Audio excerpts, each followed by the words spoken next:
ઓમ નમો નારાયણ. હું અરુણાબેન પી ગોસ્વામી સુરતથી તમારું સ્વાગત કરું છું અરુસ કિચનમાં. તો આજે આપણે બનાવશું મેથી મુઠિયા મલાઈ એનું શાક. તો એના સારું આપણે આ મેથીની ભાજી લીધી છે. તો એને આપણે સાફ કરીને ધોઈને આ રીતે કાપીને લીધીશ 1 કપ જેટલી. તો આ રીતે તમે જુઓ તો એટલી છે એમ. અને ચણાનો લોટ આપણે 1 કપ લીધો છે અને અડધો કપ આપણે ઘઉંનો જાડો લોટ લીધો છે મુઠિયા બનાવવા માટે. અને ગ્રેવી માટે આપણે ડુંગળી લીધી છે આ 3 આ રીતે કાપી લીધી છે. અને મલાઈ તો અડધો કપ જેટલી આપણે તાજી મલાઈ લીધી છે જે ઘરે આપણે રોજ દૂધની બનતી હોય એ જ. ને 2 આપણે આ રીતે લીલા લસણની કરી સુધારીને લીધી છે. થોડુંક લીલું ધાણા લીધા છે લીલા. અને આદુ ને મરચાં એ આપણે મુઠિયા માટે લીધા છે. થોડાક કાજુ ગ્રેવી માટે. અને આ આપણે આદુ લસણ ને મરચાં આ ગ્રેવી માટે લીધું છે. અને થોડાક આપણે સફેદ મરી, તો આની જગ્યાએ તમે કાળા મરી વાપરી શકો એમ.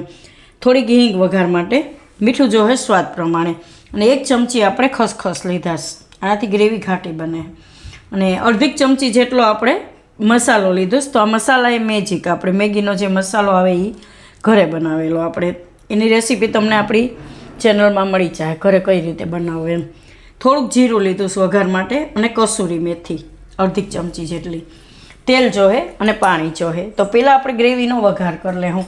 તો આપણે કઢાઈ લીધીશ, ગેસ ચાલુ કરશું. ને આમાં આપણે થોડુંક તેલ નાખશું, ખાલી વઘાર પૂરતું 1 થી 2 ચમચી જેટલું. તો એને ગરમ થવા દેવું. તો તેલ આપણું ગરમ થઈ ગયું છે. એમાં આપણે આખા મરી નાખશું અને આદુ અને લસણ અને મરચાં.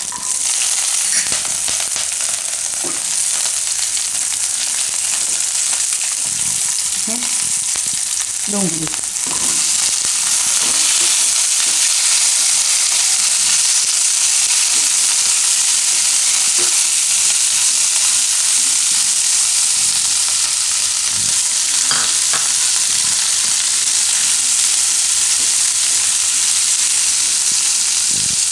આમાં આપણે હવે કાચી નાખી દેવું અને ખસખસ. થોડુંક મીઠું નાખીશું આપણે.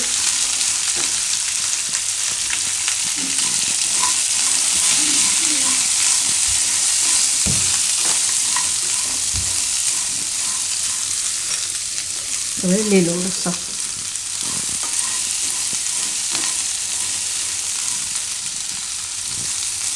થોડુંક પાણી નાખી દઉં આપણે.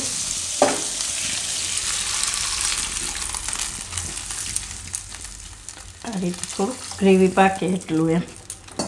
આને ઢાંકીને આપણે પાકવા દેવું,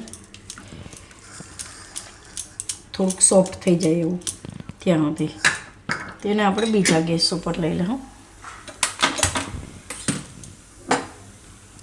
અને અહીં આપણે તેલ ગરમ મૂકી દેવું મુઠિયા તરવા માટેનું. આને ઢાંકી દેવું. હવે એ બધું થાય ત્યાં સુધીમાં મુઠિયાની તૈયારી કરી લેવું આપણે.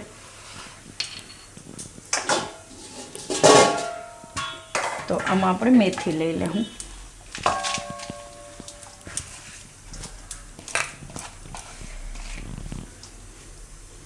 આવી વસ્તુ શિયાળામાં મજા આવે ખાવાની. લીલી મેથી છે અત્યારે બહુ આવે સારી મેથી. આદુ ને મરચાં ને મીઠું થોડુંક.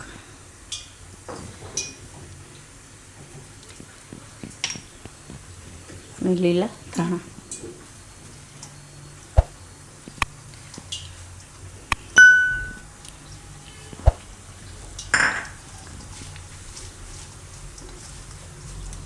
થોડુંક આપણે એમાં તેલ નાખીશું,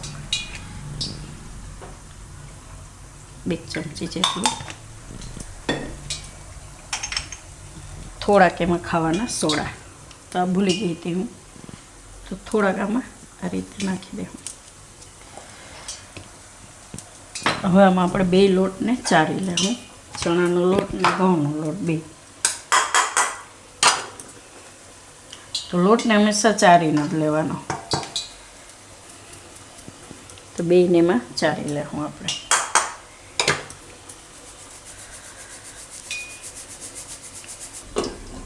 આને ઢાંકીને પાકવા દેવું.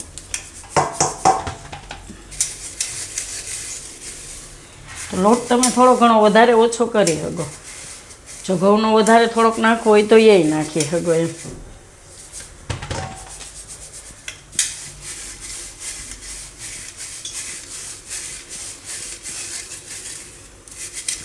દરવામાં શું છે, ઘણી વાર એવું થઈ જતું વધારે જાડો દરાઈ જતો હોય, તો એકદમ જાડો દરેલો છે, રવા જેવો થઈ ગયો એટલે ચારવું તો પડે જ આને.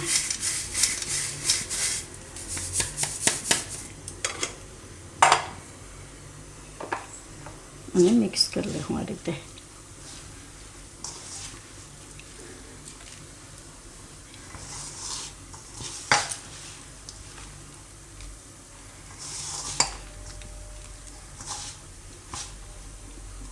તો બધું આપણે મિક્સ કરી લીધું સારી રીતે. હવે થોડું થોડું પાણી લઈને લોટ બાંધી લેવું આપણે.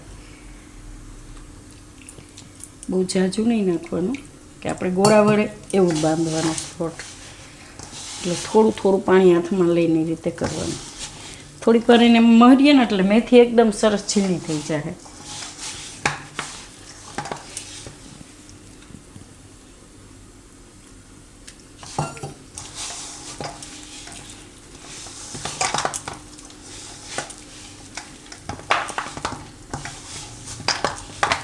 મરચાં તમે તમારી તીખાસના હિસાબે નાખી શકો, આમાં વધારે ઓછા. અને ખાંડ ને લીંબુ નાખવું હોય તો એ તમે નાખી શકો, ખાટું મીઠું કરવું હોય તો એમ. તો આ રીતનું આપણે થોડુંક જ પાણી લઈને લોટ બાંધી લીધો. તો આને આપણે હવે થોડુંક તેલવાળું હાથ કરી લે હું આ રીતે.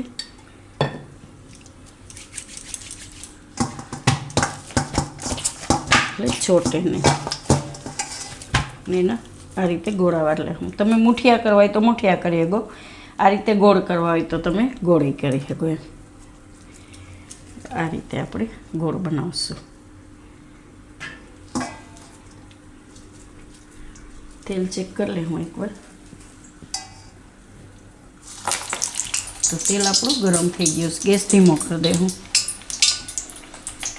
આમાંથી વારીને આપણે તળી લેવું.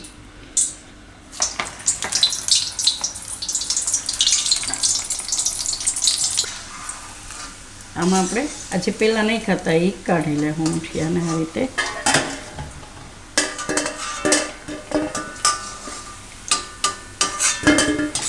તો બીજા તળાવવા દે હું. તો બધાય આ રીતે આપણે તળી લેવું.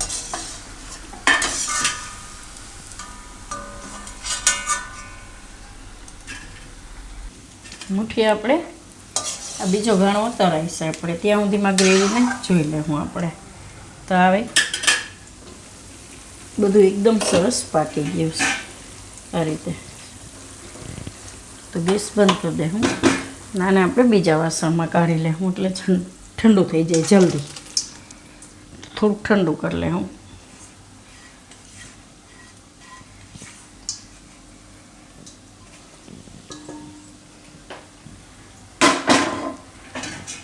ઠંડુ થવા દે હું, પછી પીસી લે હું.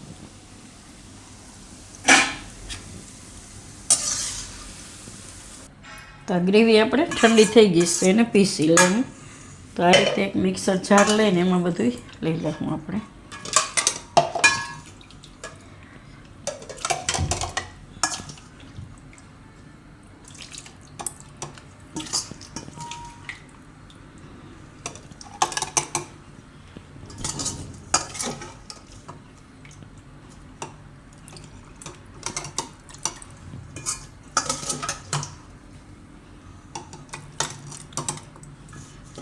બધું પાણી આપણે એમાં નાખી દેવું.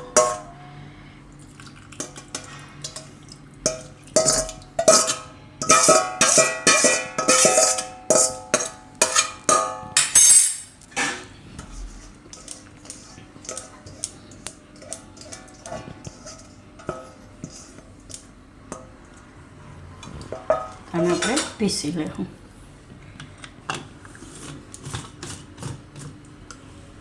તો આને આપણે પીસી લીધું છે.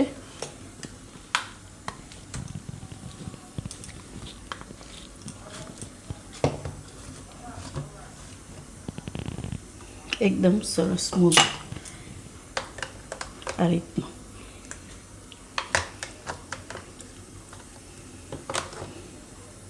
તો તેલ આપણે ગરમ મૂકી દીધું વઘાર માટેનું. તો ગેસ ધીમો કરી દેવું. આ તેલ આપણે આ જે મુઠિયા તૈયાર હતા એ જ તેલમાં આપણે બનાવશું. તો એમાં પહેલાં જીરું નાખશું અને હિંગ.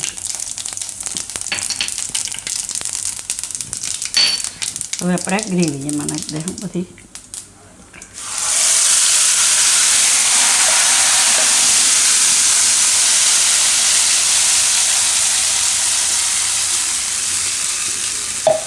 ગેસ ધીમો કરી દઈશું. આમાંથી આપણે હવે બધી ગ્રેવી કાઢી લઈશું.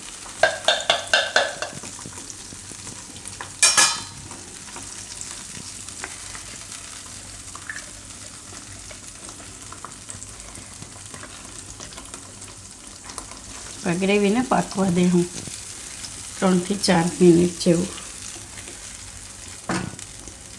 આમાં થોડુંક પાણી ઉડે એટલે એને ધ્યાન રાખવાનું, આપણે થોડુંક ઢાંકી દેવાનું એવું હોય તો.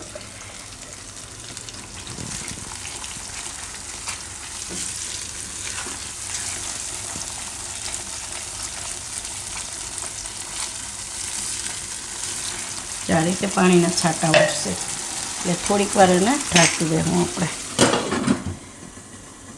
ગેસ ધીમો રાખશું. તો આને આપણે 3 મિનિટ જેવું પકાવી લીધું. તો પાણી ઉડવાનું બંધ થઈ જાય ને તેલ આ રીતે અલગ પડી જાય ત્યાં સુધી પકાવવાની ગ્રેવીને. વચ્ચે વચ્ચે હલાવી લેવાનું એકાદી વાર એટલે એકદમ સરસ પાકી જઈએ. હવે આમાં આપણે પાણી નાખીશું.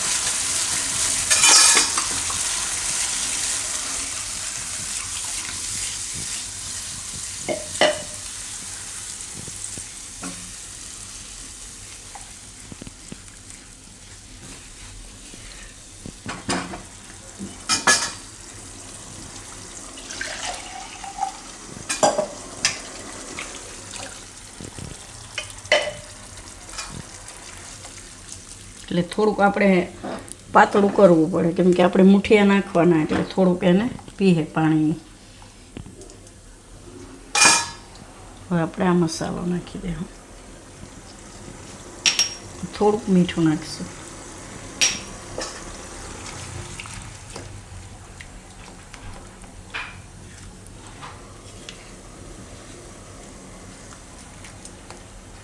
હવે એમાં આપણે આ મુઠિયા નાખી દઈશું.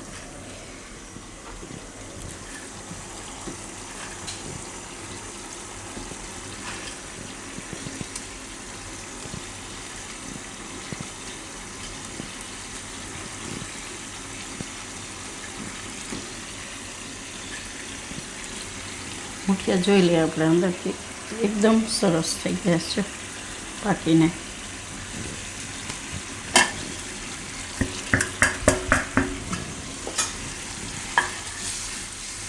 હવે ગ્રેવીમાં પાકવા દેવું ઢાંકીને. આપણે જરૂર પડે તો થોડુંક પાણી હજી નાખવાનું. એવું લાગે કે ગ્રેવી ઘાટી લાગે છે તો થોડુંક પાણી નાખીએ. હવે તમે તો આને આપણે 5 થી 6 મિનિટ જેવું પકાવી લીધા છે. એકદમ ફૂલીને મોટા થઈ ગયા છે.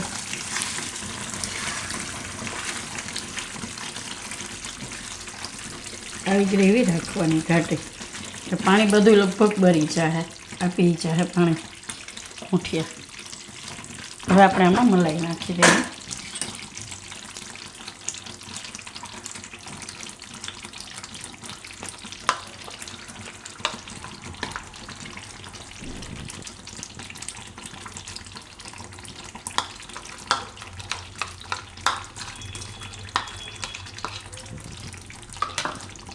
અને મિક્સ કરી લેવું.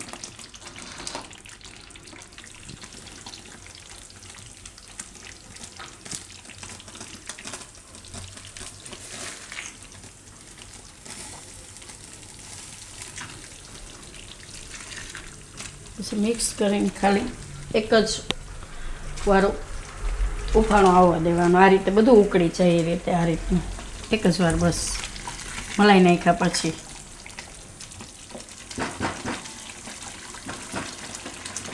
હવે એમાં નાખી દઉં થોડી કસૂરી મેથી.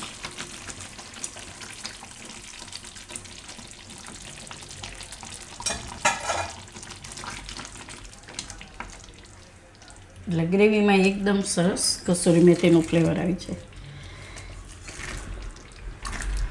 તો એને આપણે ગેસ બંધ કરી દઈશું, નીચે ઉતારી લઈશું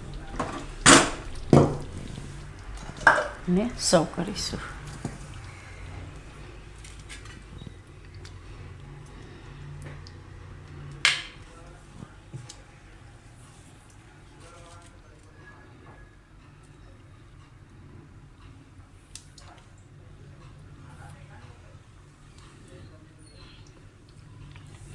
અમારા શશીભાઈને બહુ ભાવે આવું, એટલે અલગ અલગ એ રીતે એ કહેતો હોય કે આમ બનાવો એમ.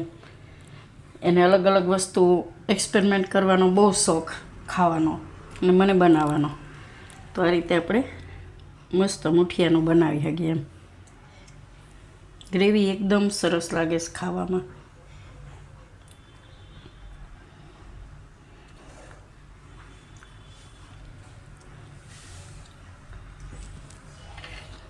થોડુંક આપણે ઉપરથી આમાં લઈ નાખીશું.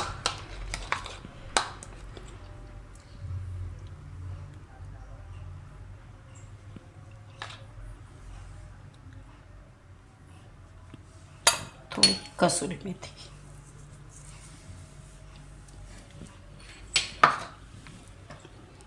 તો તૈયાર છે આપણું મેથી મુઠિયા મલાઈ એનું શાક. તો જો તમને મારી આ રેસીપી પસંદ આવી હોય તેને લાઇક કરજો, શેર કરજો અને મારી ચેનલને સબસ્ક્રાઈબ કરજો અને બેલ આઇકન દબાવવાનું ના ભૂલતા. કમેન્ટ કરીને કહેજો કે તમને કેવું લાગ્યું આ મેથી મુઠિયા મલાઈનું શાક.